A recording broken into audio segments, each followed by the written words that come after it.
से रिक्वेस्ट करूंगा कि वो मंच पर आए और अपने विचार रखें। विशाल सुहाना जी, आप सभी तालियों से स्वागत करेंगे सुहाना जी का। जोर से तालियां बजाइए, तालियों में तो कुछ नहीं लगना ना, जोर से बजाइए सुहाना जी।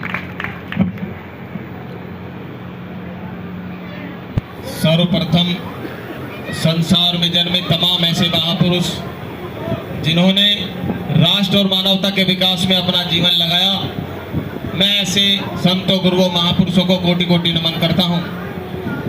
और भारतीय संविधान निर्माता, नारी के मुक्तिदाता, गांधी को जीवन दान देने वाले, कोलंबिया यूनिवर्सिटी के अब तक के सबसे होनहार स्टूडेंट, विश्व रत्न बोधिसत्व बाबा साहेब डॉक्टर भीमराव अम्बेडकर जी को जन्म जयंती पर मैं उनको कोटि कोटि नमन करता हूं। और आप सबको भी हार्दिक शुभकामनाएं। आज का जो दिन है, मैं अपने हिसाब से अगर बताऊं तो ये खाने पीने का दिन नहीं है, ये चिंतन मनन का दिन है। इस दिन बैठकर हमको चिंतन मनन करना चाहिए कि समाज ने कितनी तरक्की की है। जो अधिकार बाबा साहब ने हमें दिलाए, क्या हम उन अधिकारों को संजो पाए? क्या हम उससे ज्यादा ले पाए? अगर हम आकलन करते हैं तो हम ये देख पाएंगे कि जो अधिकार हमको बाबा साहब ने दिलाए थे, वो अधिकार हमसे छीनते जा रहे, क्योंकि हम मजबूती के साथ नहीं खड़े हैं।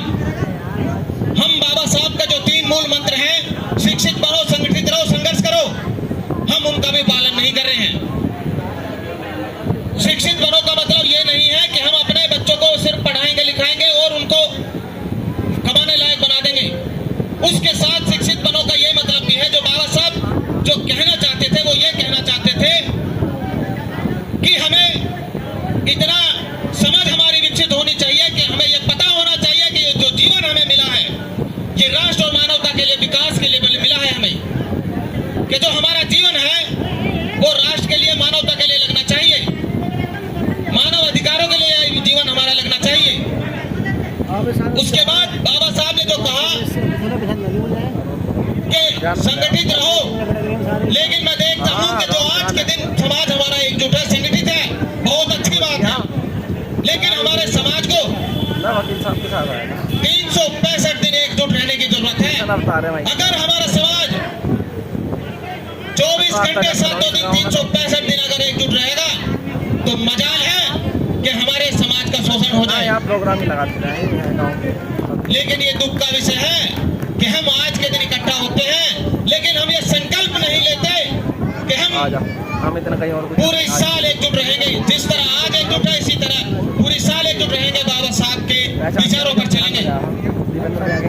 उसके बाद बाबा साहब ने कहा संघर्ष करो। किस लिए संघर्ष करना है और कहां समाज संघर्ष कर रहा है? समाज संघर्ष कर रहा है आपस में लड़ने में। इधर भी पीछे से आवाज आ रही, अब भी लड़ रहे।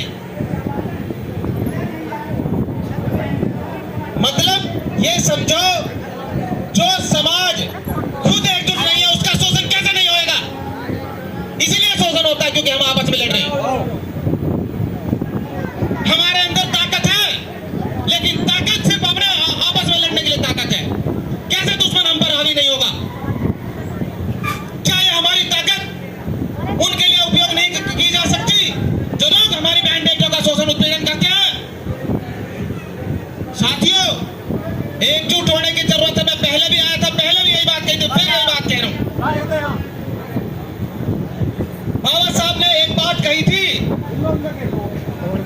कि समान शिक्षा, सबको काम एवं समता मूलक समाज की स्थापना के बगैर मानवता के हित में किए गए सभी प्रयास निरर्थक सिद्ध होते रहेंगे। मैं देख रहा हूँ लाखों लोग तथा कथित अम्बेडकरवादी लोग लगे हुए हैं, समाज सेवा में लगे हुए, लेकिन समाज का भला नहीं हो पा रहा। क्यों? क्योंकि हम उन चीजों पर काम नहीं करें जिन चीजों पर काम करने की जरूरत है। हमारे अंदर आपसी भाईचारा नहीं है, हम संविधान को बचाने के लिए एकजुट नहीं है। आवाज आ रही है मेरी सभी को? क्या आप सहमत हैं मेरी बातों से? तो मेरा कहने का मतलब ये है कि सिर्फ हम 14 अप्रैल को ही इकट्ठा ना हो,